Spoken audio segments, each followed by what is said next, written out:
The storytelling aspect is a key component of becoming forever employable. So you've got an expertise, you have experience, and you're going to get out there and you're going to share that expertise, that experience. And along the way, you're going to learn how to tell that story in a compelling way.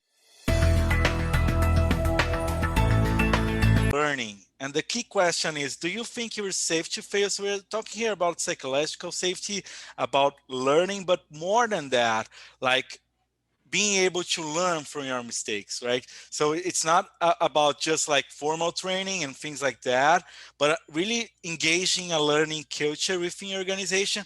And I believe that this is true for our personal lives too, right? Look, a lot of folks will tell you that it is not safe for them to fail in their career or in their employability, right? And so they'll say, well, if I lose my job, I'm in big trouble. The reality, though, is that in many ways, some of that is within your control, and a lot of it is outside of your control. And so the sooner that you can start to position yourself in ways that expand your viability in the marketplace, the sooner you begin to share back and test whether or not you can build that trust and that accountability with people within your company, with people outside of your company, the sooner you get to you begin to figure out how to become forever employable and grow that personal brand. The reality is some of those ideas are going to fail. You're going to try some things. You're going to put some ideas out there. No one's going to read them. You're going to put some articles out there. People are going to hate them. But you learn from that. You learn from every one of those opportunities to see, okay, well, I tried this and it didn't work. Well, why didn't it work? And then you try again. And eventually you find the right combination of content, audience, and format and channel that really resonates and helps build your expertise as a thought leader in your discipline or in your space. Yeah, trust me, I know about that. Like, as I shared with you my story last time that we talked a little bit about that, like, uh, the crisis really gave me the opportunity to start writing and sharing, and it's exactly what you're describing here. So some things that you're sharing, like, are not going to be well received, but that's just the nature of that. So you need to use that in your favor to build that trust again, because you need to learn from your mistakes. You need to be able to say, okay, I can change opinion. I can change my opinion. I can learn from what other people are saying. And exactly that, like in the traditional organizations, people really say that are normally really afraid to fail because, I don't know, in our personal lives, they lost a job or they lost the opportunity, things like that. But as soon as you can learn from there, is how you actually become a tough leader, right? Yeah, and look, it's interesting, right? Because this is not something that necessarily everybody's comfortable with. It's not necessarily something that people are good at, Yeah, right? This is something that you have to practice and learning, and if you're not failing, then you're not learning, right? I mean, failing sucks, right? Nobody wants to fail, exactly. but the reality is, look, I publish things on a weekly basis, articles, tweets, and things like that. Sometimes those things resonate. Sometimes nobody reads them. Exactly. You know, and you try to figure out why. You try to understand why that didn't resonate or why people didn't read it. And it could be a million reasons why, but As soon as you can understand the reasons behind that and improve, that's the thing, right? Yes. Yeah. And you don't give up from that. You learn from it. Exactly. Exactly. Yeah, that's great.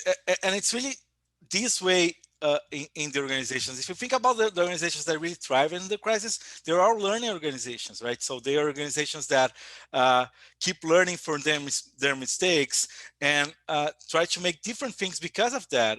As you just mentioned, like, we really cannot learn if we do not fail, right?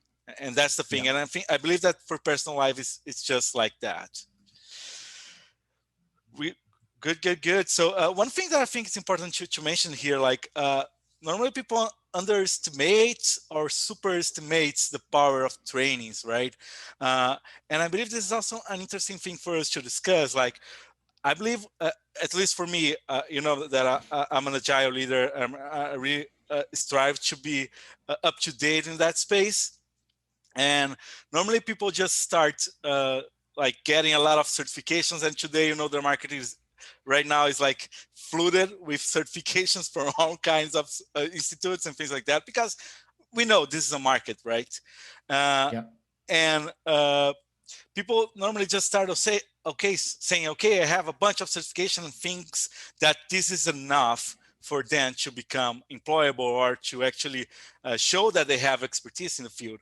I think this is kind of a combination, right? You need to have training and need to be up to date with what is happening in the market. But the other side is really important too, right? You need to be able to learn from that and apply that and fail from that too, right? So it's a combination of experience and training and not just training, right? Yeah, absolutely. If I'm a hiring manager and I'm looking at your CV and you have certifications for certain practices or methods, that's terrific. I'm glad that you have that. Now, talk to me a little bit about how you put them into action. How did you apply that learning? What did you learn? How much of it was actually relevant to what you were doing? To me, that becomes a really interesting story, and it's a story that really reveals a lot of character as well, because inevitably you can't just take a wholesale process that you learned in a workshop or in a training seminar and just apply the whole thing to your Exactly. project. And so I'd love to hear, if I'm talking to you as a hiring manager, I'd love to know sort of what parts worked, what parts didn't work, why didn't they work, and what did you learn from that? To me, that really reveals a lot about whether you're a curious person, you're a humble person, and you're open to learning and progress. Yeah, for sure. Like really the I believe that the idea here is like share, understanding how to share, right, your expertise, and this is really also not a simple thing, right? A lot of people I see really struggles in normally finding jobs, and they're really good candidates because I know them personally, but they really struggle in sharing their story. And I think learning is also about that, like understanding how you can share your story, right? And I believe Forever Employable has thousands of examples on that too.